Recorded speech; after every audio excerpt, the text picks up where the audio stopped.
अब ये बहुत लोगों को बड़ा ऑकवर्ड लग सकता है। मैं वीडियो गेम्स अभी भी खेलता हूँ, हालांकि मुझे अब हाइंड साइड में अगर कोई पूछेगा तो मुझे लगता है कॉलेज पहले खत्म कर लेना चाहिए, तब इस दिशा में आगे, क्योंकि it's very difficult to balance to both. In my individual case, I found it extremely tiresome to go beyond 8 hours on any given day. Even when the means were very close, I would barely go beyond 8 to 8.5 hours. और जो larger distractions हैं उनको आपको address करना होगा. People do manage those NCERTs from other, but I think they are gambling it. Usually मैं पहले किताबें बार-बार पढ़ता था, कोशिश करता था कि उनसे कंटेंट याद रहेगा, एग्जाम में जाके लिखाएंगे। मेरा एक एम था कि मैं 10 बार तक तो रिवाइज करूं। उसके बाद 2017 के अटेम्प्ट में मेरा प्रीलिम्स क्लियर हुआ। मीन्स की तैयारी के लिए मैंने तब तक डेडिकेटेड टाइम नहीं था। We are blind to our faults, तो हमें अपनी कमियां नहीं नजर आती हैं। हमें लगता है कि हम सही ढर्रे पे जा रहे हैं। Hello everybody, this is your host Avinash Agarwal. I welcome you all on behalf of Disha Publication. Today I have a very interesting guest with me, Atulesh Jha. Atulesh Jha has scored an all India rank of 131 in UPSC 2021. His optional was, he comes from Prayagraj, his optional was sociology. And what makes today's discussion very powerful and very important, and you can look at it from both the sides, that Atulesh has been able to top UPSC examination in his fifth attempt, not first, not second, not third, not fourth, but fifth attempt. And I'm specifically highlighting this because many students दूसरे तीसरे attempt के बाद ही give up कर सकते हैं. He had his schooling from Prayagraj. He then graduated from Ramjas. His optional was sociology, and he has been an NTSE scholar. So boys and girls, the story of Atulesh Jha is a story of patience, perseverance, and persistence. So hold on, boys and girls, and tighten your seat belt, and get ready for a very exciting and very insightful conversation. Welcome, Atulesh. How are you feeling today? Thank you, sir. Good afternoon. I'm feeling pretty elated. Also, there is a sigh of relief after the result. And I hope that through this interview, I'm able to explain my process and what I went through and how I went through to all the students of Disha Publication. I would like to thank you for giving me this opportunity. तो अतुलेश, ये जो आपकी आवाज है, ये सिर्फ दिशा publication के students नहीं, देश के हर एक बच्चे तक हम पहुंचाने की कोशिश करेंगे. और मैं आपसे रिक्वेस्ट करूंगा कि आप जो भी बोलें दिल से बोलें, और आपकी आवाज अगर कुछ बच्चों के दिल को भी छू जाती है तो I would consider it as a job well done. तो अतुलेश, सबसे पहले मुझे अपने एजुकेशनल बैकग्राउंड के बारे में बताइए. कैसे कैसे ब्रीफ में शुरू हुआ, कब आपने सोचा कि सिविल सर्विसेज की तैयारी करनी है, और कब वाकई में आपने तैयारी शुरू की? सर, सबसे पहले तो मैंने प्रयागराज से स्कूलिंग की, बॉयज हाई स्कूल और होली ट्रिनिटी स्कूल. यहाँ पर दो स्कूल्स हैं, एक ही फैमिली के हैं, एक ही मैनेजमेंट कंसर्न के हैं. तो वहां से मैंने क्लास 12 तक अपनी पढ़ाई ICSE बोर्ड से. उसके बाद मैंने रामजिस कॉलेज से स्टैटिस्टिक्स ऑनर्स में BSc किया. जब मैं स्कूल के टाइम में था तभी बहुत हद तक मेरे दिमाग में ये बात आ गई थी कि सिविल सर्विसेज एक बहुत ही अच्छा वायबल करियर ऑप्शन होगा. उसका प्राइमरी मोटिवेशन या जो बैकग्राउंड आप कह सकते हैं वो ये है कि मेरी फैमिली लार्जली गवर्नमेंट सर्विसेज में सब लोग रहे हैं. तो ऑब्वियसली गवर्नमेंट सर्विसेज में हर कोई मानता है कि the pinnacle civil services of the UPSC exam. तो एक इंटेंट उस तरह से डेवलप हो चुका था, बट कभी सीरियसली उस चीज को परस्यू नहीं किया था. जब कॉलेज में गया तो कॉलेज के लास्ट ईयर में बहुत सीरियसली इस चीज के बारे में सोचा. इनफैक्ट मैंने कुछ कोचिंग्स वगैरह भी ज्वाइन करने का उस बीच सोचा था और ज्वाइन किया भी. हालांकि मुझे अब हाइंड साइड में अगर कोई पूछेगा तो मुझे लगता है कॉलेज पहले खत्म कर लेना चाहिए, तब इस दिशा में आगे, क्योंकि it's very difficult to balance to both. तो उसके बाद मैं सिविल सर्विसेज की लगातार प्रिपरेशन कर रहा हूँ और thankfully this time I have been able to qualify. तो आपने तैयारी एक्चुअली, आप कह रहे हैं ग्रेजुएशन के बाद ही एक्चुअली शुरू की? जी. ग्रेजुएशन से पहले मैं बस एक चीज कहूंगा कि आप जो भी पढ़ रहे हैं, जिस वक्त 12th पढ़ रहे हैं या ग्रेजुएशन पढ़ रहे हैं, उसमें अपना पूरा ध्यान दें अच्छे से. अगर आपको लग रहा है कि हाँ मैंने एक प्रण ले लिया है कि मैं आगे UPSC ही करूंगा, तो छोटी छोटी चीजें जैसी होती हैं कि NCERT की बुक्स को बीच बीच में कभी देखना, या बहुत लोगों को न्यूज़पेपर रीडिंग की हैबिट नहीं होती है तो एक हैबिट बनाना, इस तरह की चीजें आप शुरू कर सकते हैं कॉलेज टाइम से. तो एटलीस्ट किस तरीके का, मतलब what is the quantum of effort required? Because ये बहुत बड़ा मिसनॉमर है. लोग कहते हैं UPSC की तैयारी करनी है तो आपको सालों साल जो है कि सालों साल 12 से 14 घंटे पढ़ने की जरूरत है. किस तरीके का इनपुट रिक्वायर्ड है? क्या वाकई में 12-14 घंटे रोज की पढ़ाई जरूरत है, या कंसिस्टेंसी जरूरत है 3-4 घंटे की लगातार? Sir, consistency is Paramount. You cannot study 12 hours for a day, then take a gap of 2 days because you study 12 hours for one day. So find your sweet spot. If you are able to provide 100% focus to your studies for 6 hours a day, go for 6 hours a day. If you are able to provide 100% focus for 8 hours a day, go for 8 hours a day. In my individual case, I found it extremely tiresome to go beyond 8 hours on any given day. Even when the means were very close, I would barely go beyond 8 to 8.5 hours. Because after some time, I believe that the human brain stops receiving the information. We might be reading a book, but we are not grasping the book. So an individual, if he's comfortable studying 5 to 6 hours a day, go ahead with 5 to 6 hours a day. Divide your syllabus into schedules. Make those schedules. It is pertinent that you achieve your schedules in a rational manner. So if you've had a target for 6 hours and you have divided that these many chapters I'll be doing in those 6 hours, make sure that you are able to do that. Because that perseverance and consistency, as you rightly pointed out, is something that is paramount for success in this exam.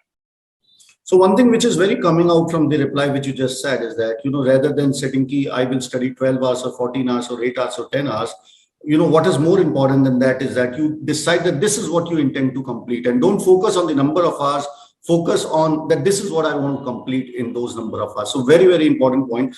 Atulesh, another very important thing, and this, the answer, your answer on this would be, you could carry a lot of weight, is that because you also had a long journey of preparation, 5 years. I'm saying, how do you manage to stay away from distractions?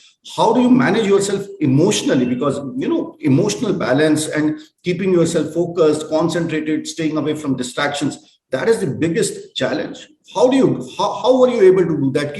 किस तरीके से आपने distractions को दूर रखा और focus और concentration को maintain रखा?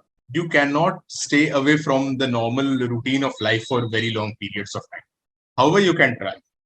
तो डिस्ट्रैक्शन छोटे भी हो सकते हैं, हो सकता है किसी रिलेटिव की शादी हो, वहां जाने के लिए आप पे बहुत दबाव हो, वो भी एक डिस्ट्रैक्शन है. डिस्ट्रैक्शन कुछ बड़े भी हो सकते हैं कि आपके मेंस में बहुत अच्छे मार्क्स की उम्मीद थी, अनसक्सेसफुल रहे आप, तो वो भी एक डिस्ट्रैक्शन है because you feel the heat of it. तो distractions come in all sorts. The strategy or the thing that I would do is I would take those distractions head on.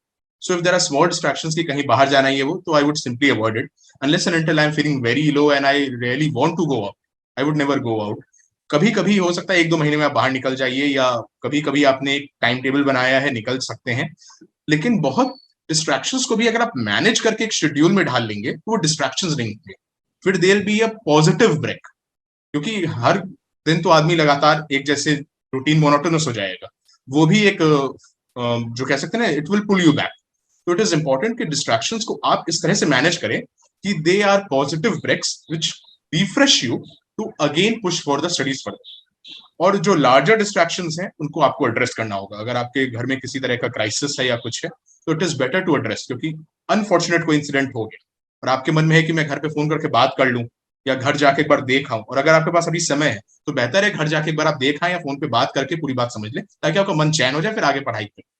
तो it is better to tackle them head on rather than trying to ignore those distractions, because at the back of our mind those distractions will always be there. So very, very interesting reply, Atulesh. In fact, this is not specifically meant for UPSC. This is a life advice also. कि distraction अगर बड़ा है और important है तो उसको head on लीजिए, और छोटे छोटे जो distractions हैं उनको आप manage करने की कोशिश कीजिए कि किस तरीके से आप उनको control कर सकते हैं. एक और चीज जो UPSC के बारे में कही जाती है वो ये है कि resources, what to study, वो कहते हैं ना focused approach, clarity of knowing what to do and what not to do. क्या पढ़ना और क्या नहीं पढ़ना, because that is the biggest, because कहते हैं ये ऐसा एग्जाम है जिसका सिलेबस कहां से शुरू कहां से खत्म, और या कोई भी चीज आउट ऑफ सिलेबस नहीं होती. Everything under sky is under the syllabus. So how do you decide कि क्या रिसोर्सेज, बिकॉज अलग अलग टॉपर्स अलग अलग बात बोलते हैं. कोई कहता है मैं न्यूज़पेपर पढ़ता हूं, कोई कहता है नहीं पढ़ता हूं, कोई कहता है मैं कोचिंग जाता हूं, कोई कहता है कोचिंग जरूरी नहीं है, कोई कहता है ऐसे करो. तो कैसे रिसोर्सेज को आपने, सोर्सेज जो रेफरेंस मटेरियल है उसको कैसे सेलेक्ट किया, और किस तरीके से, चूंकि आपकी 5 साल की जर्नी रही, तो सोर्सेज सेलेक्ट करने का क्या रोल था शुरू के 3-4 अटेम्प्ट में? कहीं मतलब आपको लगा कि उस गलत सोर्सेज थे उसकी वजह से कुछ प्रॉब्लम हुआ, या मतलब एग्जैक्टली सोर्सेज कैसे सेलेक्ट करें? एक बात आपने बहुत जरूरी कही कि अलग अलग टॉपर्स अलग अलग चीजें बताते हैं कि कुछ कहते हैं न्यूज़पेपर पढ़ो ना पढ़ो. इससे एक बात निकल के आती है कि this is a very individual effort. तो हर आदमी की कुछ खुद की कमियां रहेंगी और खुद के एडवांटेजेस रहेंगे, तो उन पे आपको वर्क करना है। अगर किसी को इंग्लिश राइटिंग का बहुत अच्छा फ्लेयर है, तो हो सकता है उसने ऐसे की प्रैक्टिस बिल्कुल नहीं की और उसको बहुत अच्छे मार्क्स आ गए।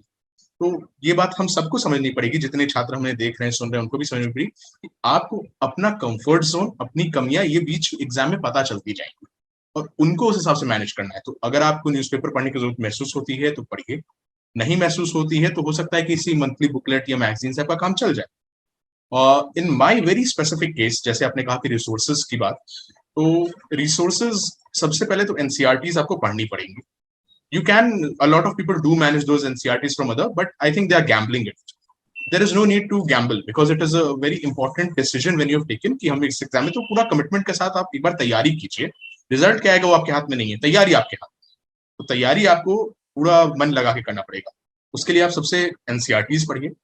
जो बेस मटेरियल्स हैं, बहुत पॉपुलर बेस मटेरियल्स हैं, पॉलिटी के लिए लक्ष्मीकांत हो गया, मॉडर्न हिस्ट्री के लिए स्पेक्ट्रम हो गया, इस तरह के जो पॉपुलर मटेरियल्स हैं आप उनको पढ़िए। इनफैक्ट किसी भी पब्लिकेशन वगैरह के जो मटेरियल्स हैं आप पढ़िए, क्योंकि सब में अब कंटेंट बेस अच्छा आने लगा है। तो जब आप एक बार तैयार हो जाते हैं कि हाँ ये बेस मटेरियल है, वैल्यू एडिशन आप कहाँ से करेंगे वो भी आपको देखना है। इसके लिए एक चीज जो आपकी मदद कर सकती है वो है प्रीवियस ईयर क्वेश्चंस या यूपीएससी के क्वेश्चंस किस तरह से आए। They help you to see how और what is expected of an aspirant. Obviously syllabus का कोई छोड़ नहीं, बट हमारी तैयारी का एक छोर होना चाहिए, क्योंकि एक लेवल के बाद हम हर चीज याद भी नहीं कर सकते हैं, हर चीज पढ़ भी नहीं सकते हैं।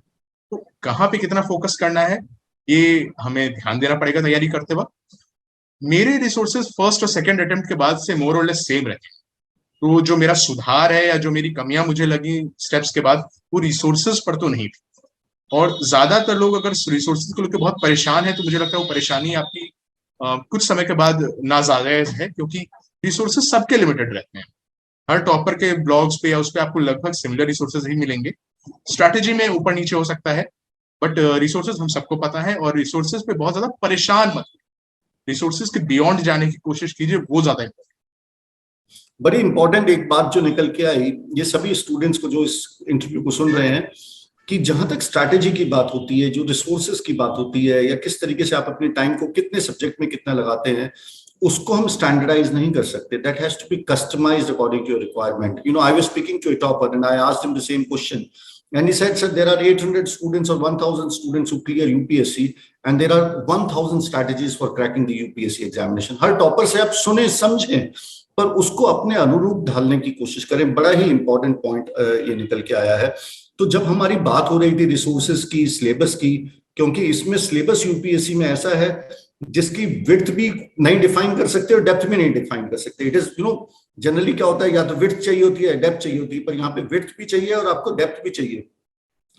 तो इसमें चीजों को, इतनी सारी चीजों को एक साथ पढ़ना, समेटना, और फिर मेंस के पेपर में आंसर राइटिंग भी समेट के लिख देना, तो इसमें रिवीजन और नोट टेकिंग, खासतौर से नोट टेकिंग की क्या इंपॉर्टेंस है, और आप क्या अपने नोट्स बनाते थे या नहीं बनाते थे, और कोई स्पेसिफिक टेक्निक जो आप और स्टूडेंट्स के साथ शेयर करना चाहेंगे? यहाँ पर अगर आप ये पूछेंगे कि मैंने चेंजेस क्या किए अपने अटेम्प्ट्स में, तो नोट मेकिंग में चेंजेस किए मैंने। तो मुझे मेरे अटेम्प्ट्स में लगा कि नोट मेकिंग ने बहुत इंपॉर्टेंट रोल प्ले किया। यूजुअली मैं पहले किताबें बार बार पढ़ता था, कोशिश करता था कि उनसे कंटेंट याद रहेगा, एग्जाम में जाके लिखाएंगे, उस तरह की तैयारी 1-2 अटेम्प्ट्स या 3-4 अटेम्प्ट्स तक लगभग वैसी है।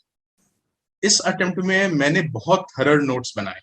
इंडिविजुअल लेवल पे नोट मेकिंग भी एक इंडिविजुअल एक्सरसाइज है, क्योंकि आपको किस तरह के नोट्स वापस रिवाइज करने में मदद करेंगे आप बेहतर समझेंगे। तो बहुत लोग बहुत एक्सटेंसिव नोट्स बनाते हैं, मैं बहुत एक्सटेंसिव नोट्स नहीं बनाता हूँ। मैं यूजुअली किसी टॉपिक पे कुछ छोटी छोटी सेंटेंसेस बनाया और कुछ कीवर्ड्स लिख देता हूँ उनके सामने, जो कि मुझे एक स्टिमुलस देते हैं कि हाँ इससे ये बात रिकॉल हो जाएगी। तो वो मेरा पैटर्न है नोट मेकिंग का। और मेरी नोट मेकिंग से मुझे इस बार ये लगा कि जब आंसर्स मैंने एग्जाम में लिखने के लिए बैठता था मेंस में, तो बहुत सारी बातें दिमाग में प्री सेट थी, जो कि मुझे सोचने का भी समय बचाती थी और मेरे कंटेंट को भी ज्यादा बेहतर एनरिच करती थी, क्योंकि मुझे वहां बैठ के सोचना नहीं पड़ता था बहुत लंबे समय तक कि क्या क्या मैंने पढ़ा है। तो नोट मेकिंग से आपको 2 फायदे होंगे। एक तो आप आंसर राइटिंग का जो एक स्केलेटन है वो बनाएंगे सबकॉन्शियसली से, लेकिन नोट मेकिंग करते वक्त ये बात आप करेंगे ही करेंगे कि एग्जाम में इसको मैं कैसे लिखूंगा। दूसरा, रिवीजन करने में आप अपने नोट्स यूज कीजिए, उससे आपका रिकॉल स्ट्रेंथन होगा और आप जल्दी चीजें समझेंगे। अगर वो बात किसी एनसीईआरटी के बुक में लिखी है और उसको आपने अपनी भाषा में लिखा है, तो आपकी भाषा की चीज आपको खुद में जल्दी समझ में आएगी। तो ये समय बहुत बचाती है लास्ट रिविजन के टाइम, और आंसर राइटिंग में भी बहुत मदद करती है, तो इसीलिए इट्स वेरी इंपॉर्टेंट। तो नोट टेकिंग अल्टीमेटली आपको रिवीजन में भी हेल्प करेगी। मैं कल ही yesterday evening, in fact I was speaking to another boy who has topped UPSC. His name was Rachit Kumar Gupta, और रचित ने बड़े इंटरेस्टिंगली कहा, मुझे नहीं पता कि वो उस बात को भी हम जनरलाइज कर सकते नहीं कर सकते, बट मैं क्यूरियोसिटी मेरी बड़ी हाई है और सही कॉन्टेक्स्ट में आप बात कर रहे हैं। उन्होंने कहा कि नोट टेकिंग के साथ साथ मल्टीपल टाइम्स ऑफ रिवीजन, 20 बार 25 बार भी शायद, तो मतलब क्या आप भी ये बात में बिलीव करते हैं कि इतनी नंबर ऑफ टाइम्स रिवीजन की जरूरत है? अब मेरे केस में मेरा एक एम था कि मैं 10 बार तक तो रिवाइज करूं, लेकिन एक चीज जो अब ऐसे सुन के बहुत डर लगता है कि 10 बार रिवीजन में कितना टाइम लगेगा, जब आपके खुद के नोट्स होते हैं ना और उनको आप रिवाइज करते हैं। मैं अपने खुद के नोट्स एक बार जब बना लेता था तो उनसे संतुष्ट हो जाता कि हाँ, इनमें कोई कमी नहीं, अब इनको रिवाइज करना है फाइनल एग्जाम की, तो वो रिविजन बड़ा तेज होता है। इनफैक्ट जो मेरे सोशियोलॉजी के नोट्स हैं, तो सोशियोलॉजी पेपर 1 के मेरे नोट्स आराम से मैं 2.5 से 3 घंटे में रिवाइज कर लेता हूँ। तो वो ससिंक्टनेस आपके नोट्स में लास्ट में आ जाती है कि 10 रिवीजन भी अगर कोई बोल रहा है तो एक दिन में 3 रिवीजन हो रहा है, तो उस तरह के आपके नोट्स तैयार हो जाते हैं, तो वो स्ट्रेस नहीं लगता है। अतुलेश, एक बड़ा सोशियोलॉजी की आपने बात की, आपने ग्रेजुएशन स्टैटिस्टिक्स में किया है और ऑप्शनल सोशियोलॉजी लिया, आपके फादर सोशियोलॉजी के प्रोफेसर भी हैं, तो क्या फादर ड्रिवन थे या what motivated, how did you choose your optional? सबसे पहले तो स्टैटिस्टिक्स चूंकि मेरा ग्रेजुएशन सब्जेक्ट था, तो मैंने पहले अटेम्प्ट में सोचा था वो रखूंगा। फिर जब मैंने तैयारी शुरू की तो मैंने रियलाइज किया कि it won't be very easy to balance this optional with other syllabus, क्योंकि स्टैटिस्टिक्स बहुत डिमांडिंग है।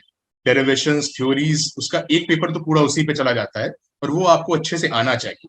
आप बीच में भी कहीं गलती कर देंगे तो आगे आंसर्स नहीं आएंगे। फॉर्चुनेटली थोड़ा सा आर्ट्स के विषयों में ये चीजें हैं कि अगर आपको कुछ सेक्शंस भी याद है तो आप उतनी बात कॉन्फिडेंस से लिख सकते हैं, बाकी की बातें आपको नहीं पता है तो आप छोड़ सकते हैं।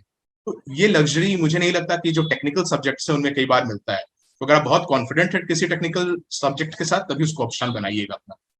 और आपने बहुत सही कहा कि पापा का एक बड़ा रोल रहा है इसमें। तो हमारे घर में हम लोग बहुत डिस्कस करते हैं आपस में, हमारे खाने के टेबल पे बहुत बातें होती हैं।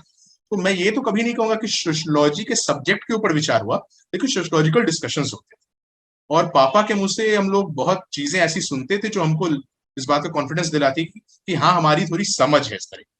तो फॉर्चुनेटली मुझे लगा कि जब ऑप्शनल लेने की बात हो तो पापा से इस बात को डिस्कस करें, और एज एन ऑप्शनल मैं उसके रिसोर्स मटेरियल्स को देखूं, मैं देखूं एनसीईआरटी में किस तरह का कंटेंट है, और पास्ट ईयर क्वेश्चंस भी मैंने कुछ देखे। तो मुझे ऐसा लगा कि हाँ, ये एक ऑप्शनल है जिसको मैं समझ के तैयार करके अच्छे से अटेम्प्ट दे सकता हूँ, तो मैंने इसलिए सोशियोलॉजी को बाद में चुना। नहीं, इसी क्वेश्चन में थोड़ा सा और गहराई में जाएंगे, इससे पहले कि मेरा ये क्यूरियोसिटी मेरी हो रही है कि आपके फादर आपको पढ़ाते भी थे? जी जी जी, बिल्कुल। और वंडरफुल। जहां तक पढ़ाने की बात है तो उसमें केवल सोशियोलॉजी नहीं, लास्ट अटेम्प्ट में तो मेरे फादर, मदर और मेरा भाई, वो तीनों बैठ के मेरे आंसर राइटिंग की स्ट्रेटजी भी बहुत बनाते थे। तो ये इसमें मैं थोड़ा लकी रहा हूँ, क्योंकि हो सकता है कि हर किसी के पास ऐसा बैकग्राउंड ना हो, लेकिन जो मेरा आंसर राइटिंग स्किल्स हैं वो चाहे वो टेस्ट सीरीज के हों, चाहे वो सबकी तरफ से फीडबैक मिले, लेकिन मेरे परिवार से भी मुझे बहुत फीडबैक मिले, क्योंकि एक अंडरलाइंग आप समझते हैं कि as an examiner what you would want to read. अगर आप अपने आप को एक एग्जामिनर की जगह बैठ के देखें कि इस कॉपी में क्या होता, वो एक एस्पिरेंट के लिए उस वक्त जानना बहुत डिफिकल्ट होता है, because we are blind to our faults. तो बहुत छोटी छोटी गलतियां भी होंगी जिन पे हम सोचेंगे कि यार इस पे क्या काम करना है, यार ये तो बात समझ में आ ही रही है, लेकिन मेरे मम्मी पापा बोलते थे कि ये बात तुम क्यों अज्यूम कर रहे हो कि समझ में आ रही है, एक्सप्लिसिटली उस चीज को अंडरलाइन करो या लिखो। तो ये चीजें भी उन्होंने बहुत मदद। तो अतुलेश, बहुत सारे क्वेश्चंस मेरे दिमाग में एकदम रैंडम बेसिस पे आते जा रहे हैं। बहुत सारे स्टूडेंट्स मुझसे ये भी पूछते हैं, मैं 2-3 क्वेश्चन एक साथ बोल देता हूँ कहीं मैं भूल ना जाऊं। तो बहुत सारे स्टूडेंट्स मुझसे ये भी पूछते हैं कि अगर हमें मेंस के आंसर राइटिंग के पेपर सेल्फ चेक करने हो तो कैसे करने चाहिए।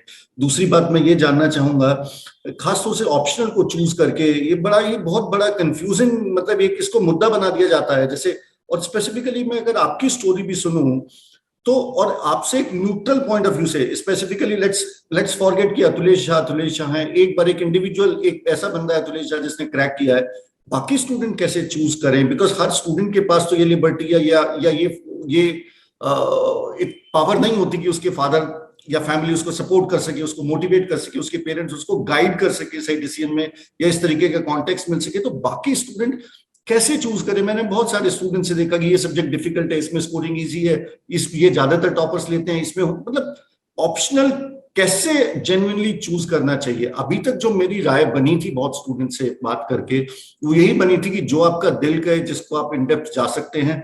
बट आपके केस में तो मुझे लगा कि आपने एकदम तुरंत चेंज कर लिया।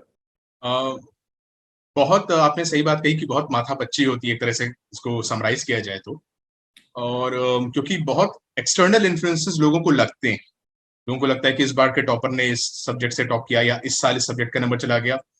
बहुत सारे ऐसे पैरामीटर्स हैं जो आपके हाथ में नहीं, क्योंकि ये सब्जेक्टिव एग्जाम है।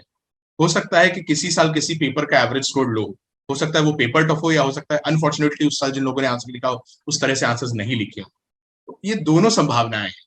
तो आप अपने माइंड को उन एक्सटर्नल फैक्टर्स पे बहुत ज्यादा फोकस करेंगे, अनलेस एंड अनटिल किसी सब्जेक्ट से आपको एक्सप्लिसिटली लग रहा है कि बिल्कुल ही रिजल्ट नहीं आ रहा है कभी। तो ये भी बहुत सोचने वाली बात है, क्योंकि मुझे नहीं लगता कि यूपीएससी अंदर बैठ के थामती है कि हाँ इस सब्जेक्ट को इस साल हम पनिश करने वाले हैं। ये हम लोग आपस में बातें करते हैं, लेकिन मुझे नहीं लगता कि इस तरह से यूपीएससी ऑपरेट करती हो, because it is a very neutral body. तो हम क्या कर सकते हैं? हम सबसे पहले ये कर सकते हैं कि हमें ये देखना चाहिए कि हमने जो सब्जेक्ट्स की एक शॉर्ट लिस्ट तो बनाएंगे, क्योंकि 20-25 तो ऑप्शंस यूपीएससी देता है, तो ऑब्वियसली सब पे तो विचार भी नहीं करेंगे। तो जिन पे हम विचार करेंगे उनकी एक शॉर्ट लिस्ट बनाएंगे। आप खुद में देखेंगे कि इनमें से किन किन के साथ आप कंफर्टेबल हैं। अब कंफर्ट लेवल चेक करने के लिए सबसे पहला पैरामीटर है एनसीईआरटीज। आप एनसीईआरटीज ही सबकी 11th और 12th की कम से कम पढ़ें। इतना समय आपको देना पड़ेगा, ये चीजें आपको 2-3 दिन में होंगी। तो आप ग्रास्प कर पा रहे हैं क्या? वो आपका इंटरेस्ट रिटेन कर पा रहा है? क्योंकि कहना बहुत आसान है कि मैं फिलोसफी पढ़ूंगा, लेकिन 2 दिन थिंकर्स पढ़ने के बाद तब तीसरे दिन खुद ही थिंकर बन जाएंगे या आगे पढ़ाई कंटिन्यू करेंगे, ये सोचने वाली बात है अपने आप में। तो आपका इंटरेस्ट उसमें एक ये एलिमेंट तो होना है, क्योंकि 1 साल 2 साल 3 साल भी लग सकते हैं। इंटरेस्ट नहीं होगा तो आप भटकने लगेंगे। इंटरेस्ट समझ आनी चाहिए, और उस ऑप्शनल का रिसोर्स मटेरियल अगर अवेलेबल है इजिली। स्टेटस से छोड़ने का एक ये भी कारण था, उसके रिसोर्स मटेरियल्स आसानी से अवेलेबल नहीं थे जो कि रेलेवेंट है यूपीएससी से। तो वो भी एक आप कह सकते हैं कारण, because it is not a popular option. तो ये भी चीजें थोड़ा बहुत प्ले करती हैं, क्योंकि मोर और लेस अगर कोई बच्चा एंथ्रो पढ़ रहा है तो सोशियो भी पढ़ सकता है, सोशियो वाला एंथ्रो भी पढ़ सकता है। ऐसा कोई बहुत स्पेसिफिक डिमार्केशन नहीं कि नहीं मुझे सोशियो नहीं पसंद आ रहा है, एंथ्रो पसंद आ रहा है। तो वो चीजें आप अपने ऊपर भी देखें, और कोशिश करें कि एक बार अगर आपने ऑप्शनल लिया है तो उसको कॉन्फिडेंस के साथ तैयारी करें, सेल्फ डाउट में मत जिए, नहीं तो वो आपको ज्यादा हार्म करेगा। तो अतुलेश, इसमें इसी क्वेश्चन से रिलेटेड है, मैं चाहूंगा कि अगर आप ब्रीफ में अपनी पहले अटेम्प्ट से लेकर 5th अटेम्प्ट तक की जर्नी बताएं। ऑप्शनल चेस हुए या नहीं हुए, पहले अटेम्प्ट में हमने क्या गलती की, उसको सेकंड में कैसे इंप्रूव किया, या पहले अटेम्प्ट में हम किस लेवल तक पहुंचे। थोड़ा सा अगर मुझे आप पूरा पिक्चर दें तो वो सही और आपकी स्टोरी और पावरफुल हो जाती है अगर सही कॉन्टेक्स्ट में उसको हम रखें। बिल्कुल ठीक है। मैं एक छोटा सा ब्रीफ आपको दे देता हूँ कि 2016 में मेरा ग्रेजुएशन हुआ। मैंने उसी साल फर्स्ट अटेम्प्ट दिया। अब हाइंडसाइट में मैं रियलाइज करता हूँ कि इस तरह से हमें अटेम्प्ट्स नहीं देने चाहिए। जब तक आप पूरी तरह से प्री मेंस और इंटरव्यू को लेके आश्वस्त नहीं है कि हाँ I am well prepared, you should not give an attempt as a fluke, क्योंकि कहीं ना कहीं सबकॉन्शियसली एक प्रेशर बन जाता है दिमाग में कि एक अटेम्प्ट चला गया। उसके साथ ही मैंने स्टैटिस्टिक्स ऑप्शनल रखा था, और जब मैं तैयारी करा था तो मैंने रियलाइज किया कि इस ऑप्शनल से समय बहुत ज्यादा लग रहा है और कंटेंट क्रिएट करना पड़ रहा है बार बार। तो फिर मैंने अपने पेरेंट्स के साथ डिस्कस किया और ऑप्शनल्स मैंने देखे। ऐसा नहीं है कि डायरेक्टली मैं सोशो पे स्विच कर गया। अच्छा। मैंने 1-2 बार एनसीईआरटीज और पढ़ी भी, लेकिन but it was a very quick decision कि 5-7 दिन में ही फैसला हो गया था कि क्या करना है, बहुत समय नहीं लगाया। तो 2-3 महीने एनसीईआरटीज पढ़ी, क्योंकि एनसीईआरटीज वैसे भी पढ़नी है। तो पॉल साइंस की एनसीईआरटी कह लीजिए या इस तरह की चीजें मैंने उठा के देखी, तो मुझे लगा कि sociology something that I can stick with. और ये भी थोड़ा कॉन्फिडेंस था कि हाँ घर में भी एक गाइडेंस मिल जाना चाहिए। तो ये भी एक पॉजिटिव फैक्टर मेरे लिए रहा। उसके बाद 2017 के अटेम्प्ट में मेरा प्रीलिम्स क्लियर हुआ। मेंस की तैयारी के लिए मैंने तब तक डेडिकेटेड टाइम नहीं दिया। प्री के बाद मैंने मेंस के लिए डेडिकेटेड टाइम दिया, तो मेरी आंसर राइटिंग में बहुत कमी आ रही। डेडिकेटेड टेस्ट सीरीज में अच्छे से लगा नहीं पाया, और मुझे कई बार लगता है कि अब यहाँ पर एक सब्जेक्टिव रोल होता है। बहुत लोग होते हैं जिनका by default answer writing style UPSC में जो रिक्वायरमेंट्स उससे मैच करते हैं, वंडरफुल। और बहुत लोग ऐसे होते हैं जिनका डिफॉल्ट स्टाइल वो नहीं होता। नॉलेज बेस में या प्रिपरेशन में कमी नहीं, लेकिन लास्ट में आपको आंसर के थ्रू ही अपने आप को एक्सप्रेस करना है mains. Because the examiner doesn't know that I am Atulesh Jha, how many books I've read, what is my background, whether I am from a good college or a rural background. He only has a sheet of paper. तो उनको केवल इतना पता है कि इस sheet of paper में जितनी बातें उन तक कन्वे हो पाए, वो भी इंपॉर्टेंट है कि आपने किस तरह से आंसर बनाया कि उन तक वो बातें कन्वे हो जाए। सबकॉन्शियसली अगर मैंने कुछ सोच के आंसर लिख दिया तो वहां पर वो मुझे टेलीपैथिली रीड नहीं करने वाला। तो ये चीज कुछ लोगों को बेनिफिट है कि वो जब बाय डिफॉल्ट आंसर लिख रहे हैं तो बड़ा एक्सप्लिसिट आंसर्स उनके आ रहे हैं, और कुछ लोगों के आंसर थोड़े कॉन्वोल्यूटेड आ रहे हैं। अनफॉर्चुनेटली मैं दूसरी कैटेगरी में था, तो मेरे आंसर्स डायरेक्टली पढ़ के एक बार में कई बार एग्जामिनर को कि अरे इसने ये बातें तो लिखी नहीं, हो सकता है मेरे दिमाग में एग्जामिनर ये बातें मान ले, लेकिन उसको लगा हो। तो ये चीजें मेरे साथ अगले 2-3 अटेम्प्ट्स तक ये मेरे बात को घर करती है। और थोड़ा सा आप ये कह सकते हैं कि वही वाली बात जो मैंने शुरू में की कि we are blind to our faults. तो हमें अपनी कमियां नहीं नजर आती हैं, हमें लगता है कि हम सही ढर्रे पे जा रहे हैं। और यहाँ पर रोल प्ले करते हैं आपके पीयर ग्रुप्स या आपके जो फीडबैक हैं, जो भी आपने टेस्ट सीरीज ज्वाइन की, उनको आप बहुत सीरियसली लीजिएगा, हल्के में कभी मत लीजिएगा कि उन्होंने कोई बात बोली तो अच्छा इतना तो हर कोई करता है। या जो सेल्फ इवैल्यूएशन की बात है उसमें कमी कई बार आती है कि जब हम किसी टॉपर के आंसर्स की को चेक करते हैं और अपने आंसर्स की से मैच करते हैं, मेंस की बात कर रहा हूं, तो हम कई बार ओवर कॉन्फिडेंस बोल देते कि लगभग ऐसे ही आंसर्स मेरे। अंतर बड़े माइन्यूट होते हैं कि उन्होंने 4 एग्जाम्पल्स लिखे, हमने एग्जाम्पल्स नहीं लिखे, और ये चीजें बहुत लास्ट में नंबर का अंतर लाती है। क्योंकि अगर हर क्वेश्चन में आधा आधा भी नंबर अंतर आता गया तो 80 सवाल है, इसमें 40 नंबर में तो आप आईएएस बनेंगे या लिस्ट से बाहर जाएंगे, डिसाइड हो चुका है। ये बातें आप कई बार क्योंकि हम नहीं ग्रैस्प कर पाते, तो इट इज वेरी इंपॉर्टेंट कि जो भी आपके टेस्ट सीरीज के मेंटोर हो उनसे, या जो आपका पीयर ग्रुप है, आपकी फैमिली है, उनके साथ बैठ के आप कीजिए कि इस कॉपी में और मेरी कॉपी में क्या अंतर आता है। ये चीज मैं आते आते मेरा 4 अटेम्प्ट, जब मैं इस लेवल पे पहुंचा कि हाँ मैं सबसे बैठ के डिस्कस करूं कि कोई कमी ना रहे। इनफैक्ट अब ये बात मैं हर किसी के साथ शेयर नहीं करता है, इस अटेम्प्ट में मैं जब घर में बात करता था तो मैं बोलता था कि मुझे अपने स्तर पे लगता है कि मैंने सारी चीजें कर ली, तो अगर इस अटेम्प्ट में मेरा मार्क्स अच्छे नहीं आए तो मुझे बहुत सिंसियरली सोचना पड़ेगा कि क्या अब आगे करना चाहिए। क्योंकि मैंने कोई कोर कसर छोड़ने वाली बात है ना, वो छोड़ी नहीं थी। चाहे आंसर के स्ट्रक्चर पे काम करना हो, चाहे एग्जाम्पल्स, चाहे आप कह सकते हैं कि value addition in the form of maps, flow charts, जिस तरह से आप एग्जामिनर के लिए आंसर को बिल्कुल पड़ोस के रख देंगे कि उसको कुछ सोचना ना पड़े, आंसर से एग्रीएबल पॉइंट्स उसको तुरंत मिलते जाएं, उस तरह की मैंने आंसर राइटिंग की इस बार कोशिश की थी। और पहले मैं इनको इग्नोर करता रहता था यूजुअली कि हाँ इतना तो एग्जामिनर भी समझ जाए, बट आपको अजम्पशंस पे काम नहीं करना। नहीं, तो आपने बड़ी इंटरेस्टिंग बात कही। एक तो we are blind to our faults, and when you are blind to your faults, तो हमें दूसरों के ओपिनियन को, जो हमारे मेंटोर्स हैं, गाइड्स हैं, पेरेंट्स हैं, पीयर ग्रुप्स हैं, उनके कमेंट्स को और उनके रिकमेंडेशंस को बहुत सीरियसली लेना है। तो मैं वापस से अगर समराइज करूं, 2016 में आपने पहला अटेम्प्ट दिया, प्रीलिम्स नहीं क्लियर हुआ, 17, 18, 19 में प्रीलिम्स क्लियर हो गया, तीनों में मेंस है। मैंने 18 में अटेम्प्ट नहीं दिया था, मेरा 17 और 19 में क्लियर हो गया था प्रीलिम्स काफी इजीली, और मेंस में दिक्कत आई। और 2020 वाले अटेम्प्ट में मेरा एक क्वेश्चन से प्रीलिम्स रह गया था। एक क्वेश्चन, अच्छा 2020 में प्रीलिम्स ही रह गया? हाँ वो रह गया। तो एक और अतुलेश बड़ी ही इंटरेस्टिंग बात है इस एग्जाम के बारे में कि टॉपर भी ये कहता है कि मुझे भी नहीं पता, कि मेरा लास्ट मोमेंट तक उसको भी सस्पेंस रहता है कि मेरा सिलेक्शन होगा नहीं होगा। And this is very contrary to other competitive examination, जैसे हम बात करते हैं जेई की या नीट की करते हैं, उसमें सॉर्टेड आउट होता है, यार ये बच्चा अगर टॉप 100 में आना है, अगर बहुत कुछ लफड़ा भी हुआ तो 200, 300, 400, 500 हो जाएगा, बट ऐसा नहीं हो सकता कि वो मेरिट से बिल्कुल बाहर चला जाए। यहाँ मैंने बहुत सारे टॉपर्स से बात की जिनकी सिंगल डिजिट भी रैंक होती है, वो भी कहते हैं कि लास्ट मोमेंट तक पता नहीं चलता, टॉप तो छोड़िए, कई बार लगता है होगा या नहीं होगा, और खासतौर से प्रीलिम्स में भी ये सस्पेंस बना रहता है। तो ये मतलब बहुत ही विचित्र और बहुत ही अजीब सी बात है कि एक बंदा 3 अटेम्प्ट दे चुका है, 3-4 साल से लगा हुआ है, वो कई बार कैजुअली भी ले लेता होगा कि यार प्रीलिम्स तो हो ही जाएगा, मेंस पे फोकस करते हैं, आंसर राइटिंग में गैप है, और वहीं प्रीलिम में नहीं हो पाया। ये आपकी लास्ट वाली लाइन सबसे इंपॉर्टेंट लाइन कि आप कैजुअल नहीं हो सकते किसी भी स्टेज में। तो अगर आपने प्रीलिम्स 2-3 बार निकाले हैं, आपके बहुत अच्छे मार्क्स रहे हैं उससे पिछले अटेम्प्ट में, तो आप ये नहीं सोच सकते हैं कि इस बार आप प्रीलिम्स में हल्के में ले। तो इसका मतलब आपने हल्के में लिया? हाँ, ये एक मैं कह सकता हूँ कि उस साल मैंने हल्के में लिया। और ये चीज आपको यूपीएससी पनिश करती है। मेरे बहुत सारे ऐसे दोस्त हैं जिनका कई बार होता है कि जीएस में स्कोर बहुत अच्छा रहा, इंटरव्यू में स्कोर खराब रहा तो उन्होंने इंटरव्यू पे ज्यादा फोकस किया, जीएस को हल्के में ले लिया, लेकिन अगली बार जीएस में स्कोर बहुत खराब आ गया। तो आपको पूरे डेडिकेशन के साथ हर अटेम्प्ट को एक बिल्कुल नए अटेम्प्ट के तौर पे लेना है। तैयारी का स्तर आपका चाहे कितना भी बड़ा हो, कॉन्फिडेंस का स्तर आपको अपना नहीं बनाना है। You should be confident that I'm going to answer this question, but you should not be overconfident that even without that level of preparation, I'll be able to score that number of marks. ये चीज कई बार दगा दे जाती है UPSC के अंदर। तो ये आपने बहुत सही बात कही।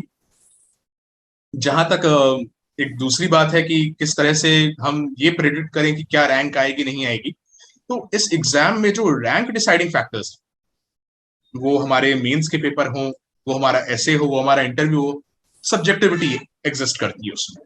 तो आईआईटी जेई में जब कोई पेपर देके आता है तो एक मॉक पेपर से अपने मार्क्स कैलकुलेट कर लेता है, तो he has a lump sum idea. Pre में भी क्योंकि जो बॉर्डर लाइन केसेस है उनको कंफ्यूजन रहता है कि क्वालिफाई होगा नहीं होगा, बट एक रेंज में लोगों को आइडिया है।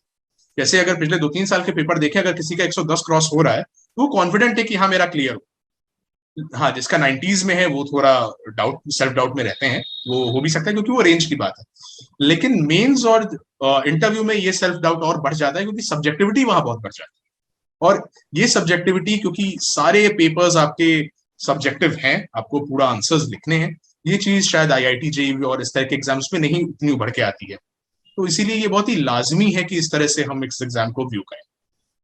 But I very very interesting and very powerful and very important message. Messages सब छोटे होते हैं, but you know कहते हैं ना सावधानी हटी और दुर्घटना घटी, एक तरीके से वही वाली। तो जनरल स्टडीज में प्री और मेंस में आपने कैसे तैयारी की, अगर ब्रीफ में आप स्ट्रैटेजी को तेजी से बता सके। जनरल स्टडी प्री और मेंस में सिलेबस को एक बार तो आपको देखना पड़ेगा। सिलेबस देखने से आपको कुछ कुछ चीजें का आइडिया लगता है जो कि यूजुअली हम इग्नोर करते हैं। तो बहुत एक्सप्लिसिट चीज जो कई बार लोग बहुत कैजुअली इग्नोर कर देते हैं वो ये है कि प्री के सिलेबस में वर्ल्ड हिस्ट्री नहीं है, मेंस के सिलेबस में वर्ल्ड हिस्ट्री है। तो ये बातें आपको ध्यान में रखनी चाहिए और इसके लिए सिलेबस आपकी मदद करता है। उसके बाद रिसोर्स मटेरियल्स ऑनलाइन अवेलेबल हैं, सबको पता है, किसी भी इंस्टीट्यूशन या पब्लिकेशन की आपके पास मटेरियल्स मोर और लेस अच्छी आती हैं। तो एक बार जब आपने रिसोर्स मटेरियल ले लिया, आपने सिलेबस का अंडरस्टैंडिंग ले लिया, तो आप उन रिसोर्स मटेरियल से नोट मेकिंग कीजिए। और उसके साथ एक स्तर पर जब आपको कॉन्फिडेंस आ रहा है तो आप प्रीवियस ईयर क्वेश्चंस को देखिए और हो सके तो उन्हें अटेम्प्ट भी कीजिए, क्योंकि आंसर राइटिंग एक जितना तैयारी इंपॉर्टेंट है उतना ही मॉक टेस्ट देना, उतना ही प्रीलिम्स के लिए मॉक टेस्ट देना और मेंस के लिए आंसर राइटिंग करना ही इंपॉर्टेंट। It is 50-50। आप ये नहीं कह सकते कि मैं 70% टाइम प्रिपरेशन करूंगा और 30% टाइम आंसर राइटिंग और मॉक्स लूंगा। इनफैक्ट हो सके तो 40% टाइम प्रिपरेशन कीजिए, 60% टाइम आंसर राइटिंग और मॉक्स कीजिए, क्योंकि लास्ट में आपके आंसर्स एग्जामिनर पढ़ने वाला है, आपने कितनी किताबें पढ़ी उसको नहीं पता चलने वाला। तो ये बहुत ही इंपॉर्टेंट एस्पेक्ट रहा जो प्री और मेंस दोनों में है कि एक स्तर की तैयारी के बाद आप मॉक्स लगातार दीजिए। मॉक्स में अपने आप को जज कीजिए, इवेल्युएट कीजिए, पीयर ग्रुप से जज कीजिए, जो मेंटर्स हैं उनके साथ बैठ के जज कीजिए और फीडबैक्स देते रहिए। तो ये जीएस के लिए मेन यही स्ट्रेटेजी, किसी को भी मतलब ये तो रहना ही चाहिए। उसके ऊपर आप जितना वैल्यू ऐड कर सकते हैं वो आपके लिए अच्छा होगा। So another thing which is coming out very clearly from this answer, that testing is a very important tool in you. Testing plays a very important part or very important role in the entire UPSC preparation journey. चाहे वो mains का answer writing हो या prelims का हो, जिसमें जिस वक्त हर टेस्टिंग हो सकता है शायद आपको एक फीडबैक लूप भी देता हो कि यहाँ पे कमी रह गई है, और टेस्टिंग हो सकता है एज ए रिविजन टूल में आपको गाइड भी करता हो कि इस चीज में कमी है, इसको हम इस तरीके से हमें करना चाहिए। करंट अफेयर्स को किस तरीके से पकड़े, because current affair is also like a sea which doesn't have a shore. ऐसा लगता है कि पढ़ते ही चले जाओ, इसमें भी बहुत कंफ्यूजन रहता है बच्चों को। मुझे ऐसा लगता है कि करंट अफेयर्स आपको 2-3 चीजें देख के पता चलती है करंट अफेयर्स में रेलेवेंस क्या है। पहले तो क्या सिलेबस है यूपीएससी का, दूसरा पास्ट ईयर क्वेश्चंस किस तरह से आए, और जो चीजें आपने स्टैटिक में पढ़ी हैं उनका करंट में क्या यूज हो रहा है। ये चीजें देखते हुए हमें करंट अफेयर्स तैयारी करनी चाहिए। बहुत लोग न्यूज़पेपर डेली पढ़ते हैं, बहुत लोग नहीं पढ़ते। मेरा कहना है, मैंने क्या किया, मैंने डेली न्यूज़पेपर को नहीं छोड़ा। मैं डेली न्यूज़पेपर से पढ़ता था, उनसे छोटे नोट्स बनाता था, मैं ऑनलाइन बनाता था, कॉपी पेस्ट करने में आसानी होती थी, उनको अपने लैंग्वेज में टाइप भी कर लेता था कई बार, उससे चीजें बेहतर याद हो जाती हैं। बहुत लोग हाथ से नोट्स बनाते हैं, तो एक डायरी रख लीजिए, छोटे छोटे पॉइंट्स में ही नोट्स बनाइए। मंथ एंड में अगर मंथली मैगजीन आप प्रेफर करना चाहते हैं तो वो भी आप यूज कीजिए, क्योंकि कई बार होता है कि आपकी से कुछ न्यूज छूट गई तो वो उसमें हो गई, तो ये आपका एक रिवीजन भी हो जाएगा मंथ एंड में कि हाँ ये सारी न्यूज थी, ये भी मैंने मंथली मैगजीन से पढ़ी। अब करंट अफेयर्स को किस नजरिए से आप देखें, उसके लिए मैं एक बहुत छोटा सा एग्जाम्पल देना चाहूंगा कि अभी राष्ट्रपति का चुनाव हुआ, श्रीमती द्रौपदी मुर्मू चुनी गई हैं।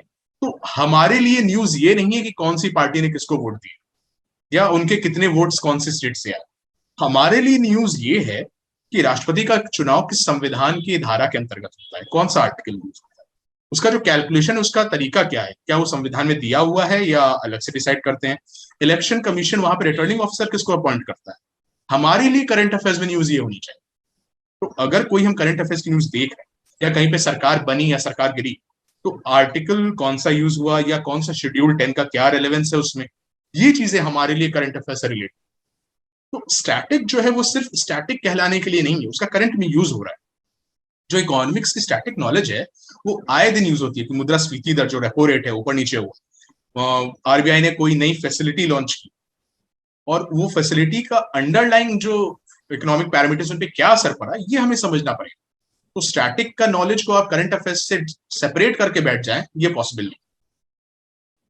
बड़ा ही इंटरेस्टिंग। एक और चीज पे मैं आपसे जानना चाहूंगा, खासतौर से एथिक्स के पेपर के बारे में, जो कि थोड़ा सा अलग है, और खासतौर से जो जनवरी 2020 का मेंस का पेपर था, एस्से वाला पेपर था, जिसमें सारे ही एस्सेज पर फिलोसफिकल थे, which is contrary to what is normally being asked. So I am sure कि कुछ स्टूडेंट्स उसको देख के सरप्राइज भी हुए होंगे, क्योंकि अगर कोई चीज ऑब्जेक्टिव है तो उसके ऊपर लिखना आसान रहता है। तो इन दोनों चीजों को, खासतौर से फिलोसफिकल एसेज जब से आ गए हैं, और एथिक्स के पेपर को किस तरीके से तैयार किया जाए? एथिक्स और फिलोसफिकल एसेज जहां तक बात है, तो एक ऐसे तो पहले भी फिलोसफिकल आ रहा था। हाँ। तो कहीं ना कहीं मुझे लगा कि एक के लिए प्रिपेयर करना है, तो जब फिलोसफिकल एसे की अगर आप प्रिपरेशन की बात देखें तो आप एक के लिए भी अगर फ्रेमवर्क बनाते हैं तो it helps in all the essays. मेरे लिए एक जो इशू रहा है वो ये रहा है कि GS4 के मेरे scores over the years average रहे। तो मेरे दिमाग में इस बार आप ये कह सकते हैं कि I was trying to play it safe because fifth attempt भी आ गया था। तो एसए और GS4 में मैंने कुछ बहुत एक्सपेरिमेंट नहीं किया। मार्क्स भी मेरे एवरेज हैं दोनों में। एसए में 123 है, GS4 में 99 है। तो ऐसे में तो शायद अबव एवरेज भी कह सकते हैं, क्योंकि इस बार मार्क्स थोड़े कम आए थे। मैंने रिस्क फ्री अटेम्प्ट्स में क्या लिया कि ऐसे में मैंने ये माना कि जो ऑब्जेक्टिव आएगा वो तो देखा जाएगा कि कैसे क्वेश्चंस हैं, जो मेरे स्ट्रॉन्ग पॉइंट पे अगर कोई होगा तो मैं उसको अटेम्प्ट करूंगा। फिलोसॉफिकल एसेज के लिए सबसे पहले जो आपके ऑप्शंस हैं उनमें आप पढ़िए, आपको जो उनमें सबसे बेहतर समझ में आ रहा है पहले तो, क्योंकि आपको समझ में आना चाहिए कि कोड क्या है। अगर आप उसको डिकोड कर पा रहे हैं तो उसी पे लिखिएगा, भले कोई बहुत इजी साउंडिंग कोड हो, लेकिन अगर आप कॉन्फिडेंट नहीं है कि तो उसका मीनिंग क्या है तो उसको अटेम्प्ट मत कीजिए। तो 4 ऑप्शंस जैसे आपको किसी सेक्शन में मिले से के चारों आप पढ़िए बारी से, जो आपको सबसे आसानी से समझ में आए वो समझिए। उसके बाद मेरा फ्रेमवर्क ये रहता था कि मैं उसको एक्सप्लेन करता था कि मैंने क्या समझा इस कोड से, या इस कोड को क्या कहना चाह रहा है ये। उसको मैं इंट्रोडक्शन में एक्सप्लेन करता था और उसकी कुछ सैम्पलिंग लेता था, कुछ एग्जाम्पल्स टाइप्स। उसके बाद मेरा जो ऐसे की बॉडी थी वो इस कोड के अराउंड वीव करती थी, और उसमें ये बातें रहती थी कि जो हमने जनरल स्टडीज में पढ़ाई की है, चाहे वो पॉलिटिकल साइंस की पढ़ाई हो हमारे सिलेबस में, चाहे हिस्ट्री की पढ़ाई हो, चाहे इकोनॉमिक्स की पढ़ाई हो, उस चीजों से रिलेट करते हुए मैं उस टॉपिक में आगे बढ़ता रहता हूँ। एक चीज जब आप घर में ऐसे की प्रैक्टिस करते हैं तो उस पर ध्यान दें कि आपका जो फ्लो है वो आर्टिफिशियल या कॉस्मेटिक ना लगे। ऐसा ना लगे कि ये ब्रेक करके बार बार सोच के जा रहा है, वो चीज पूरा लूसिड आनी चाहिए। किसी भी आदमी को आप घर में अगर पकड़ के अपना ऐसे पढ़वाते हैं तो वो बैठ के ऐसे पढ़े, उसको बोरियत नहीं महसूस होनी चाहिए। ये चीजें आप जब ऐसे ट्राई कर रहे हैं तब आपको कोशिश करनी पड़ेगी। तो फॉर एग्जाम्पल अभी at the top of my head मुझे तो एग्जाम्पल याद नहीं आ रहा क्या क्या टॉपिक एग्जैक्टली था, बट देयर वाज वन ऐसे टॉपिक रिगार्डिंग एक्सपेरिमेंट और something, I am not able to recall the specific. तो अब अगर कोई कोट है जो एक्सपेरिमेंट पे है, तो how we related to things, तो मैंने जैसे कि दिया कि Indian democracy is an experiment. इससे पहले कभी नहीं हुआ कि यूनिवर्सल फ्रेंचाइजी किसी देश ने इंडिपेंडेंट होते ही या डेमोक्रेसी बनते ही सारे सिटीजन को दी। तो Indian democracy is an experiment. India में जो LPG हुआ 90s में, दैट वाज एन एक्सपेरिमेंट। तो ये सारी चीजों को हम एक जो फिलोसफिकल ऐसे है उसको ग्राउंडेड रियलिटी पे कैसे उतारें, उसके लिए मैंने इस तरह से आंसर्स लिखे और फिलोसोफाइज भी बीच बीच में किया। ऐसा नहीं कि फिलोसफी से नदारत था, फिलोसफी के जो वो स्टेटमेंट्स हैं उनको भी किस तरह से हम फिलोसफी में देखते हैं, हम अपने मन में कैसे उन चीजों को उतारते हैं वो भी था, या हमारी रियल लाइफ में सोशल एग्जाम्पल्स भी थे। तो इस तरह की चीजें भी उसमें हमने डाली। और अब GS4 की अगर बात करें तो GS4 में जो सिलेबस है यूपीएससी का, उसके कीवर्ड्स बहुत इंपॉर्टेंट, उस कीवर्ड्स के प्रिपरेशन करें, उनका मतलब समझे, उनका रेलेवेंस समझे, उनके अगर अगर अलग अलग डायमेंशंस और एस्पेक्ट्स हैं तो उनके नोट्स बनाएं। और मेन एग्जाम में जब भी आपसे कोई क्वेश्चन पूछा जा रहा है तो ध्यान दें कि वो कीवर्ड्स या वो जो पॉइंटर्स यूपीएससी ने खुद सिलेबस में डाले हैं उनका आप अच्छे से यूज करें, और उन यूज को भी आपका एसेंस जो है आंसर का वो निकल के आना चाहिए कि बच्चा कहना क्या चाहता है। तो जैसे कोई क्वेश्चन होते हैं कि यूपीएससी के GS4 पेपर में कि कुछ कोट्स दिए, उसके बाद पूछते हैं इन कोट्स से आप क्या समझते हैं, तो कोट्स का मीनिंग और कोट्स का करंट रेलेवेंस ये आपको देना पड़ेगा, लेकिन शब्द कोशिश कीजिए ज्यादा से ज्यादा वो यूज करें जो GS4 के सिलेबस में खुद है, क्योंकि वो एक अच्छा गाइडिंग लाइट है। Wonderful wonderful. अतुलेश, एक क्वेश्चन मेरे दिमाग में बहुत देर से फ्लैश कर रहा है, मैंने सोचा था उसको लास्ट में पूछूंगा, बट मैं अभी पूछता हूँ, क्यूरियोसिटी बहुत हाई हो रही है। आपने अपनी जर्नी में बहुत सारे ऐसे स्टूडेंट्स भी देखे होंगे जो फर्स्ट अटेम्प्ट में या सेकंड अटेम्प्ट में क्लियर करके चले गए होंगे, एग्जाम्स को उन्होंने क्लियर कर दिया होगा। तो मैं I want to ask this question to Atulesh Jha, what do you think, what is that different thing जो वो बच्चे कर रहे थे, या वो लकी थे, या वो मेहनत ज्यादा कर रहे थे, या वो उनका डिफॉल्ट स्टाइल ही वो था जो आपने कहा? मतलब आपको क्या लगा कि ऐसा क्या होता है उन स्टूडेंट्स में जो पहले अटेम्प्ट में ही ऑलमोस्ट एफर्टलेसली, ऑलमोस्ट ऐसा लगता है जैसे सब कुछ क्रूज मोड पे चल रहा हो, ऑलमोस्ट एफर्टलेसली क्रैक कर जाते हैं, और इस प्रोसेस में हजारों लाखों ऐसे बच्चे होते हैं जो बर्नआउट हो जाते हैं, गिव अप भी कर देते हैं। आप जितनी पेशेंस और परसिवरेंस बहुत कम स्टूडेंट्स में होती है, तो ऐसा क्या था उन स्टूडेंट्स में जो आपने बारीकी से हर साल कुछ ना कुछ ऐसे आपके दोस्त जरूर रहे होंगे जो कि क्रैक कर गए होंगे? दोनों बातें हैं। एक तो कुछ जो आपने कहा डिफॉल्ट सेटिंग वाली बात, एक एलिमेंट वो भी है कि कई लोगों का आंसर राइटिंग्स का, खासकर मैंने ये चीज देखा है कि जो लोग क्लास 11-12 से नोट मेकिंग कर रहे हैं, यूजुअली 11-12 में बहुत लोग नोट मेकिंग नहीं करते, लेकिन अगर कोई कर रहा है और उसको पता है कि इस तरह से आंसर्स मुझे लिखने चाहिए या नोट मेकिंग हो रही है, तो कई बार मैंने देखा है कि उनका डिफॉल्ट स्टेटस बहुत अच्छा रहता है। तो उनको पता रहता है कि as a person who is reading an answer में क्या पसंद करता है। तो ये चीज अगर किसी को समझ में पहले ही आ जाती है तो वो मदद करती है, क्योंकि कंटेंट तो हर कोई एक अटेम्प्ट 2 अटेम्प्ट में तैयार कर लेता है कि आंसर्स ये हैं, किताबें ये मैंने पढ़ ली है, मुझे आता है, लेकिन उनको प्रेजेंट कैसे करना है यहां पर पेच फंसता है। कुछ लोग ऐसे भी होते हैं जो एक्सप्लिसिटली स्टडी करते हैं कि हम एक ओपन माइंडसेट से जा रहे हैं, हम स्टडी करेंगे कंटेंट क्या है और जो सक्सेसफुल लोग हैं उनके आंसर्स कैसे हैं। एक तीसरा धारा होता है जिसको ये लगता है कि मैंने कंटेंट पढ़ लिया है, मैं अपने स्टाइल में ही आंसर जाके लिखूंगा, और जो स्टाइल सही हो और जो मेरा स्टाइल है वो सही हो। वहां पर आप ओवर कॉन्फिडेंट नहीं होना चाहिए। वो वाला जो सेक्शन है वो सेक्शन होता है जो तैयारी के बावजूद कई अटेम्प्ट्स तक नहीं क्वालिफाई करता। तो ये 3 चीजें हैं। क्रूज मोड वाले भी होते हैं, बिल्कुल सही कहा, लेकिन वो बहुत कॉमन नहीं है। You can not take away the hard work that they have done by simply saying that they had a default setting, क्योंकि हार्ड वर्क तो सबने की। वो डिफॉल्ट सेटिंग अगर उन्होंने बेहतर किया तो ये उनका एक प्लस पॉइंट एडवांटेज है जो उन्होंने डेवलप किया। ये बाकियों की कमी है कि आप उस तरह से चीजों को परसीव नहीं कर पाते थे जिस तरह से वो परसीव करते थे। तो आप ज्यादा मेहनत कीजिए। अगर आपका बाय डिफॉल्ट परसेप्शन अच्छा नहीं है तो टॉपर्स की कॉपी देखिए, उनके वीडियोस देखिए कि उन्होंने क्या कहा है, और ओपन माइंड के साथ अपने आंसर राइटिंग स्किल्स में उनको इनकॉर्पोरेट कीजिए। स्टिफ होके काम कई बार बिगड़ जाता है। अतुलेश, एक और बड़ा इंटरेस्टिंग क्वेश्चन है कि जब कोई एस्पिरेंट चौथा या पांचवा अटेम्प्ट दे रहा है और उसकी तैयारी पूरी है, इनपुट उसने पूरा डाला, नॉलेज की कोई कमी नहीं है, या फिर अतुलेश झा के दिमाग में क्या घूम रहा था उस वक्त जब वो 5वीं बार प्रीलिम्स दे रहे थे या 5वीं बार mains, what was going on in your mind? दूसरी बात इसी से रिलेटेड क्वेश्चन है कि जब हम प्रीलिम्स का पेपर अटेम्प्ट करते हैं या मेंस का पेपर अटेम्प्ट करते हैं तो कोई पेपर टेकिंग स्ट्रैटेजी भी होती है, या सीक्वेंस में अटेम्प्ट करते चले जाते हैं, या किस तरीके से प्लानिंग करते हैं? पेपर अटेम्प्टिंग स्ट्रैटेजी होती है यूपीएससी के एग्जाम में? बिल्कुल होती है, इसको कोई नकार नहीं सकता है, लेकिन ये स्ट्रैटेजी बहुत इंडिविजुअल होती है। मेरे केस में स्ट्रैटेजी यही थी कि मैं सीक्वेंस से सब अटेम्प्ट करूं, लेकिन क्योंकि मैं बहुत लोगों से बात करता हूं जो इस बार क्वालिफाई किए, पहले भी क्वालिफाई किए, तो अलग अलग लोगों की अलग अलग स्ट्रैटेजी रही है, तो मैं डिस्काउंट नहीं करूंगा। बहुत लोग ऐसे हैं जो जीएस के पेपर में पहले 20 मार्कर्स अटेम्प्ट करते हैं, फिर 10 मार्कर्स अटेम्प्ट करने पे आते हैं। बहुत लोग ऐसे हैं जो प्रीलिम्स में पहले आइटरेशन में केवल वही क्वेश्चन अटेम्प्ट करते हैं जिनमें वो कॉन्फिडेंट होते हैं, उसके बाद दोबारा क्वेश्चंस पढ़ना शुरू करते हैं जिनमें वो थोड़ा सा उनको लगता है कि रिकॉल करना चाहिए या फिर बैठ के एलिमिनेट करना चाहिए। तो ये अलग अलग स्ट्रैटेजी और every individual has to find their own strategy. इसीलिए मॉक्स करना बहुत इंपॉर्टेंट है। जो मैंने कहा कि 40% ही आप प्रिपरेशन कीजिए, बाद में 60% आप मॉक्स दीजिए, क्योंकि मॉक्स में बैठ के आप टाइम मैनेजमेंट, क्वेश्चन मैनेजमेंट, ये सारी चीजें आप उस वक्त बैठ के डिसाइड करेंगे। और ये चीज एग्जाम हॉल में पहुंच के सीधा करना एक एडेड डिसएडवांटेज हो। तो अगर आप क्रूज मोड वाले नहीं है, जो कि आप पहले से नहीं समझ सकते हैं, क्रूज मोड वाले भी रिजल्ट आने के बाद ही समझते हैं कि अच्छा आप सही कर रहे थे। तो ये चीज आप चूंकि पहले से नहीं प्रेडिक्ट कर सकते, तो इट्स बेटर कि आप पूरी तरह से प्रिपेयर होके जाए। एक और चीज मैं अतुलेश चाहूंगा कि बहुत ही ऑब्जेक्टिवली आपसे डेफिनेशन में चाहता हूं। हमारे डिस्कशन के अंदर डिफॉल्ट स्टाइल का कई बार जिक्र आया है।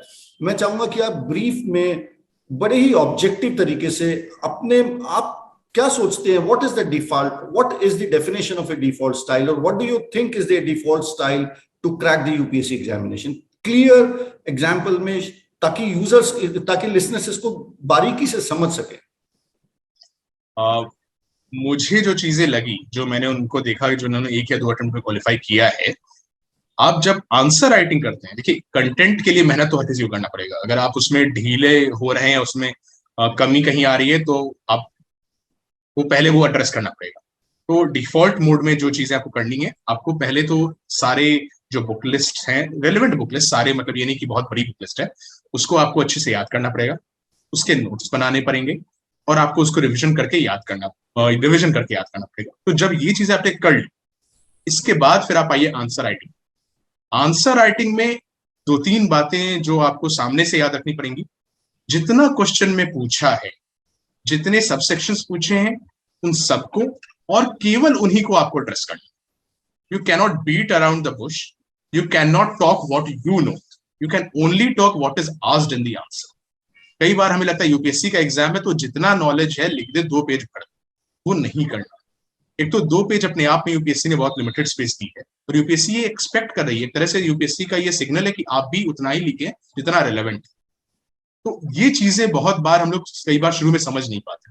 तो जो लोग डिफॉल्ट मोड में रहते हैं, वो बाय डिफॉल्ट इन चीजों को बहुत रिस्पेक्ट करते हैं कि हाँ, ये सिलेबस है, ये हमने पूरी तरह से तैयारी कर ली, और आंसर राइटिंग में हम वही बातें लिख रहे हैं, और बड़ा लूसिड लैंग्वेज रहता है। कई बार अगर आप लॉन्ग सेंटेंसेस लिखना है जो कि कॉन्वोल्यूटेड हो जाते हैं, तो एग्जामिनर तक आपकी बात नहीं पहुंचती है।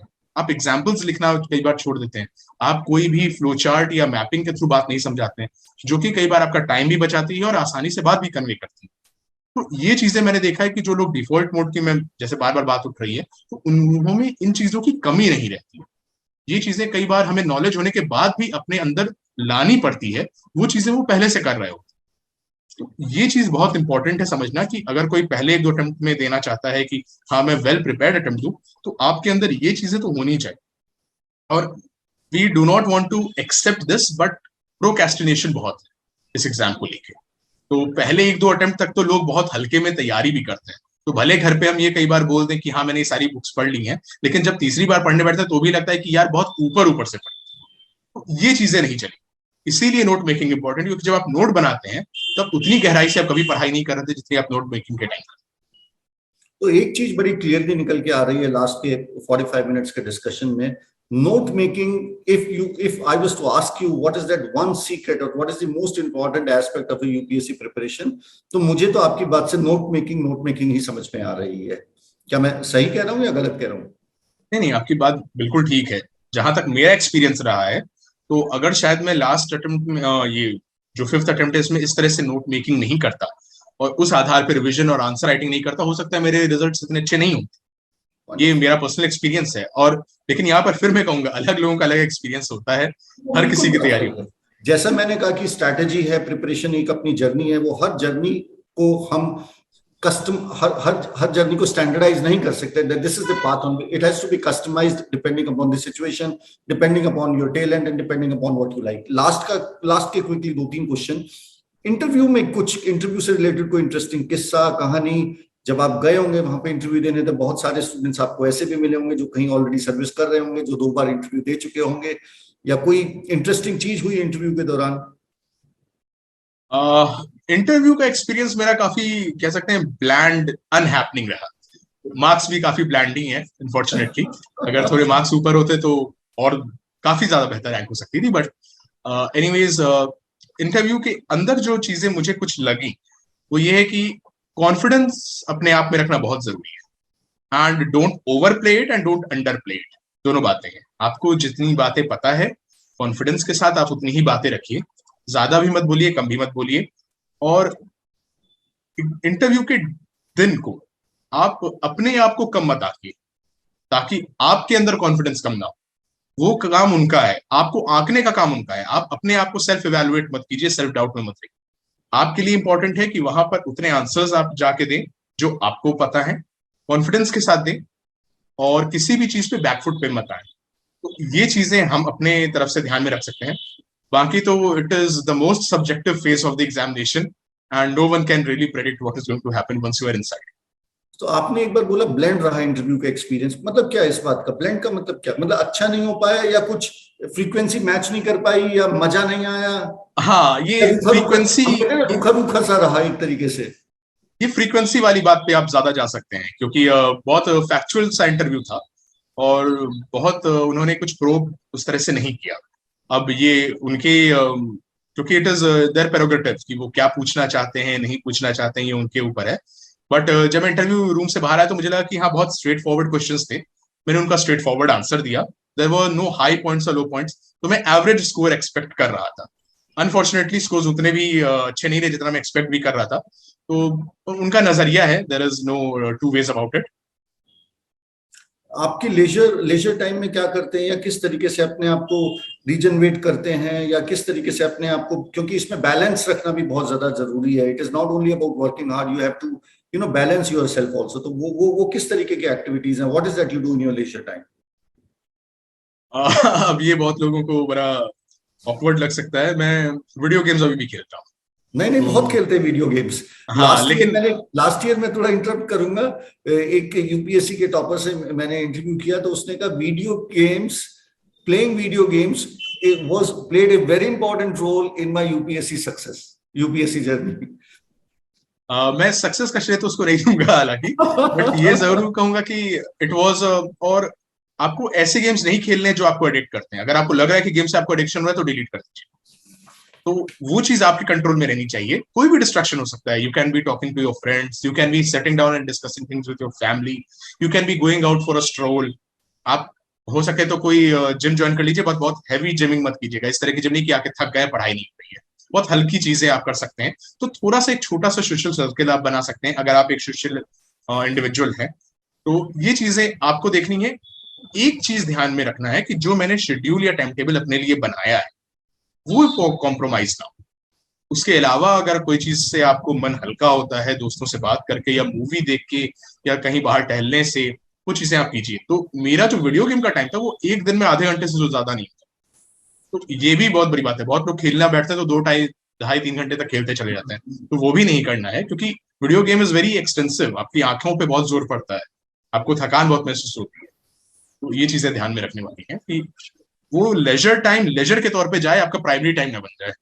बिल्कुल बिल्कुल। So that was very very insightful. So this brings me to the last question which I want to ask you. Any message which you would like to give to lakhs and lakhs of other students who aspire to crack this exam one day or prepare कर रहे हैं, and they look up to your voice कि लोग जो successful हुए वो क्या कहते हैं? कुछ कहना चाहेंगे आप लास्ट में? A very good friend of mine who is also qualified this time, fortunately, it was also his fourth attempt. So he uses the phrase always. We managed to qualify this exam. We cannot say we qualified this exam. We managed to qualify this exam. तो जो aspirants हमें सुन रहे हैं उनसे मैं यही कहना चाहूंगा कि at the end of the day, this exam requires you to be dedicated, to persevere.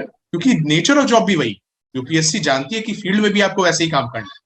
So this exam itself is a preparation for the field work that we are going to do. You have to be quick thinking. You have to be, you have to have your wits about yourself. Knowledge तो चाहिए ही चाहिए, लेकिन उसका application. और चूंकि कल को आप जनता से इंटरेक्ट करेंगे तो चीजों को आंसर राइटिंग में आप उस तरह से उकेरिए कि हर आदमी को आपकी बात समझ में आए। तो ये सारी चीजें आपको ध्यान में रखनी पड़ेंगी। और हताश मत होइए। बहुत लोग इसको, जैसे शुरू में सर ने भी, मेरी सर से आपसे बात हो रही थी, बहुत लोग इसको एक जिंदगी बना लेते हैं। तो लाइफ अलग है, ये एक एग्जाम है, इसका एक सिलेबस है, इसका एक प्रिपरेशन है। जिंदगी चलती रहनी चाहिए, जिंदगी का एक फेज है, और आप इसको अच्छे से दीजिए। My best wishes. अगर आप सक्सेसफुल होते हैं तो बहुत अच्छी बात, नहीं होते हैं तो बहुत सारी चीजें हैं जिंदगी में करने के लिए। This is not the only way to go ahead in your life. और जब तक लेकिन दे रहे हैं तब तक पूरे डेडिकेशन के साथ कीजिए, ये इंपॉर्टेंट बात है।